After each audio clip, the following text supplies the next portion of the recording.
On va parler à présent de la campagne aux États-Unis. Il n'y a pas qu'en France que tous les coups sont permis. Aux États-Unis, la gauche, enfin une association de gauche, a décidé d'attaquer Mitt Romney, l'un des candidats conservateurs, en utilisant le sentiment anti-français. On va d'abord écouter cette pub qui a été diffusée hier soir, où l'on entend Romney parler français. Écoutez tout d'abord ce qu'il raconte. Bonjour, je m'appelle Mitt Romney et je suis président du comité d'organisation des Jeux olympiques d'hiver de 2002 à Salt Lake City. L'organisation des Jeux olympiques d'hiver de 2002... Il parle français, il parle de Salt Lake City, sauf que la traduction que vous voyez défiler sur votre écran, à destination du public américain, n'a rien à voir avec ce qu'il dit en français.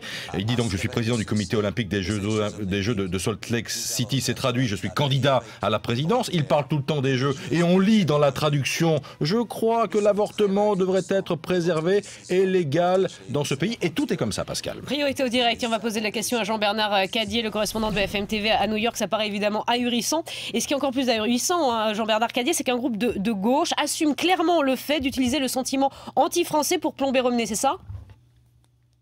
Écoutez, c'est mal vu pour un politicien américain de parler français. Ça, c'est une des séquelles de la guerre en Irak. En 2004, la droite avait attaqué le candidat John Kerry parce qu'il avait des ancêtres français, parce qu'il parlait français. Là, c'est la gauche qui attaque le candidat Romney parce que lui aussi parle français. Vous nous avez fait le coup en 2004, on vous le rend en 2011. C'est une publicité donc qui passe à la télévision. L'idée, c'est le seul fait de montrer qu'il parle français, c'est mauvais pour lui parce que ça fait de lui un candidat précieux, snob, qui est un peu éloigné des préoccupations des Américains moyens.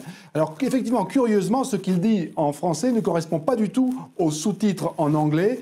Les auteurs du clip expliquent que c'est délibéré. Là aussi, c'est pour répondre, c'est pour se venger d'une publicité de ce Romney, justement, qui avait lui-même délibérément déformé des propos de Barack Obama. Vous le voyez, c'est une campagne sans merci. On ne se fait pas de cadeaux. Tous les coups sont permis, y compris de se traiter de francophone.